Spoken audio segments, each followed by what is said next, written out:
लेकिन पूरा प्रशासन बीजेपी के इशारों पे काम कर रहा था, सरकार के इशारों पे काम कर रहा था। वो बीजेपी के कैंडिडेट को जिताने के लिए काम कर रहा था। उस एसडीएम ने 3 लोगों का फर्जी वोट डलवाया, दबाव देके कि तुम्हारी नौकरी खा जाएंगे, तुम्हारे ये कर देंगे।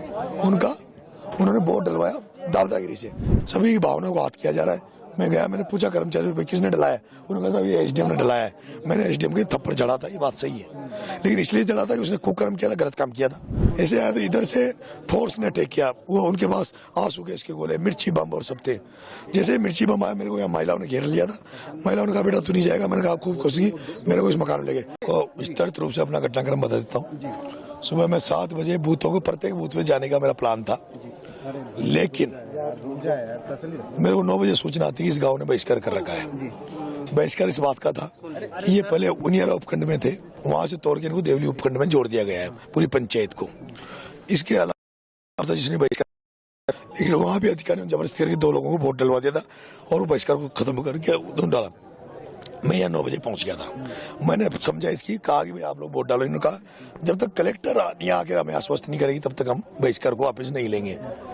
कलेक्टर आई नहीं। मैंने भी कलेक्टर से बात की थी सुबह ही कि मैडम मेरे बैलेट पेपर भी धुंधला दिख रहा है, वो दिख नहीं रहा, लोगों की शिकायतें आ रही है। लेकिन पूरा प्रशासन बीजेपी के इशारों पे काम कर रहा था, सरकार के इशारों पे काम कर रहा था। वो बीजेपी के कैंडिडेट को जिताने के लिए काम कर रहा था। मैंने जब यहाँ पे कलेक्टर नहीं आई, मैंने यहाँ प्रशासन से कहा भाई कलेक्टर साहब बुला दो। 12-1 बजे तक कलेक्टर नहीं आई। नहीं आने पर मैं यहाँ पर एक जो एसडीएम था, जो मालपुरा एसडीएम है, उसको आरोप लगाया हुआ था जानबूझ के, ताकि वो कन्हैयालाल चौधरी की मदद कर सके, बीजेपी की मदद कर सके। उस एसडीएम ने 3 लोगों का फर्जी वोट डलवाया, दबाव देके कि तुम्हारी नौकरी खा जाएंगे, तुम्हारे ये कर देंगे। उन्होंने वोट डलवाया दादागिरी से। एक बहन है जो उसमें आंगनबाड़ी में एक टीचर था, एक और था। जब मेरे को ये पता लगा कि जबरदस्ती वोटिंग कराई जा रही है, सभी की भावनाओं को हाथ किया जा रहा है। मैं गया, मैंने पूछा कर्मचारी से किसने डलाया, उन्होंने कहा ये एसडीएम ने डलाया है। मैंने एसडीएम के थप्पड़ जड़ा था, ये बात सही है, लेकिन इसलिए जड़ा था कि उसने कुकर्म किया था, गलत काम किया था। उसके जड़ने के बाद हम लोग यहाँ बैठे रहे, धरना चलता रहा।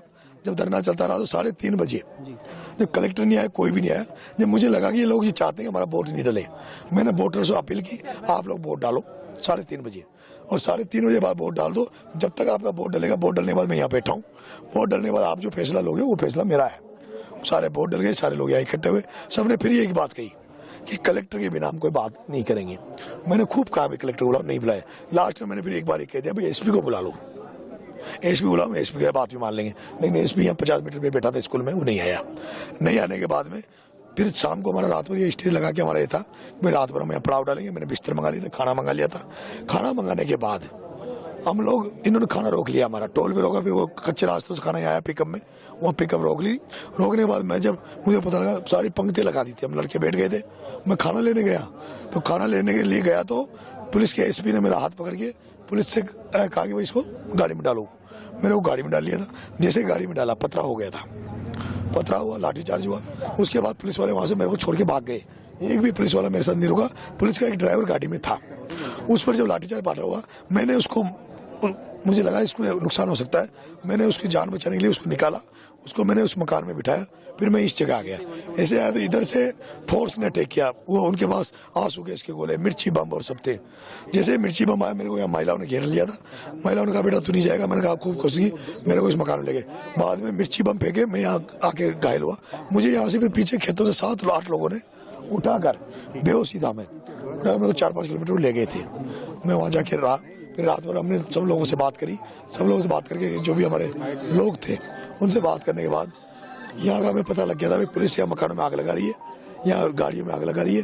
फिर हमने सब करके फिर अभी सुबह 7 बजे मैं जैसे उठा हूँ, रात भर मैं सोया नहीं, सुबह उठते ही मैं यहाँ आपके बीच में हूँ। अब देख रहा हूँ यहाँ देख हालत जो देखा है। 60 लोगों को गिरफ्तार करा इस पूरे मामले में। वो लोग निर्दोष है, वो सारे लोग निर्दोष है। जो भी दंड दे वो मुझे दे। मैं दंड जितना भी दंड दे पुलिस, मुझे चाहे फांसी लगा दे, मैं उसके लिए तैयार हूँ। पर आम लोगों को जो नुकसान किए उसकी प्रशासन भरपाई करे, सरकार भरपाई करे। और मैं अंत में एक बात और चाहता हूँ, मुझे किसी से उम्मीद नहीं है। मुझे किसी से उम्मीद नहीं है, मुझे किरोड़ी लाल जी मीणा से उम्मीद है। मुझे किरोड़ी लाल जी मीणा से उम्मीद है, वो मेरा हमें न्याय दिलाएंगे। मुझे न्याय की जरूरत नहीं पड़ी, जनता को न्याय की जरूरत है और आदरणीय किरोड़ी लाल जी इस लोगों को मदद करवाएंगे। ये जो आर्थिक नुकसान हुआ है, मैं भी समाज से लोगों से आपके चैनल के माध्यम से भीख मांग रहा हूँ, इस गाँव का इन लोगों का मदद करे। बहुत नुकसान पुलिस ने प्रशासन ने किया है, सरकार से हमारा भरोसा नहीं है। केवल किरोड़ी लाल जी पे हमें उस न्याय के देवते पे भरोसा है कि वो आएंगे और हमें न्याय दिलाएंगे, जनता को। अगर आप ये वीडियो YouTube पर देख रहे हैं तो हमारे चैनल को सब्सक्राइब कर बेल आइकन दबाएं और Facebook पर देख रहे हैं तो हमारे पेज को लाइक करें। 8 मिलियन प्लस सब्सक्राइबर, आपके इस भरोसे के लिए बहुत धन्यवाद।